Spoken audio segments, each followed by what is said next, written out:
بسم الله الرحمن الرحيم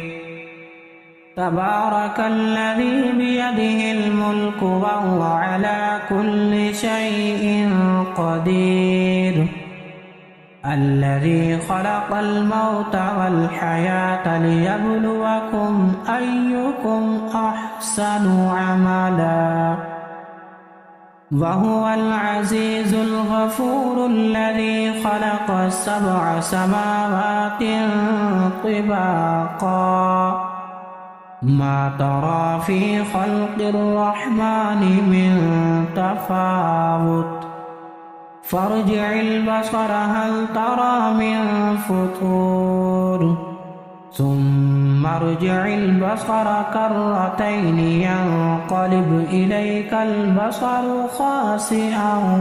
وهو حسير ولقد زينا السماء الدنيا بمصابيح وجعلناها رجوما للشياطين وأعتدنا لهم عذاب السعير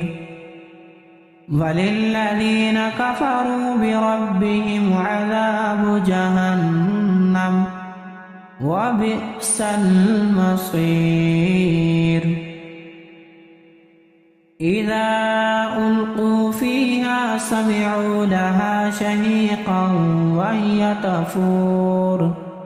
تكاد تميز من الغيظ كلما ألقي فيها فوج سألهم خزنتها ألم يأتكم نذير قالوا بلى قد جاءنا نذير فكذبنا وقلنا ما نزل الله من شيء إن أنتم إلا في ضلال كبير وقالوا لو كنا نسمع أو نعقل ما كنا في أصحاب السعير فاعترفوا بذنبهم فسحقا لأصحاب السعير إن الذين يخشون ربهم بالغيب لهم مغفرة وأجر كبير وأسروا قولكم أو اجهروا به إنه عليم بذات الصدور ألا يعلم من خلق وهو اللطيف الخبير هو الذي جعل لكم الأرض ذلولا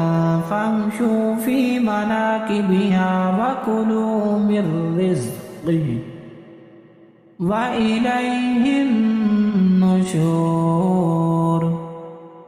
أأمنتم من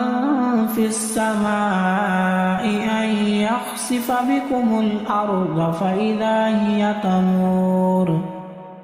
أم أمنتم من في السماء أن يرسل عليكم حاصبا فستعلمون كيف نذير ولقد كذب الذين من قبلهم فكيف كان نكير أولم يروا إلى الطير فوقهم صافات ويقبضن ما يمسكهن إلا الرحمن إنه بكل شيء بصير أمن هذا الذي هو جند لكم ينصركم من دون الرحمن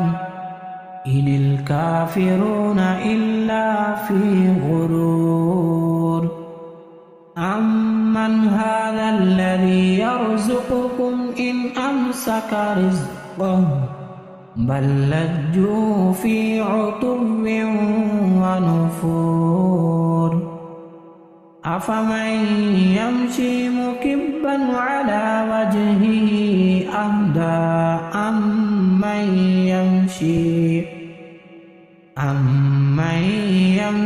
سويا على صراط مستقيم قل هو الذي أنشأكم وجعل لكم السمع والأبصار والأفئدة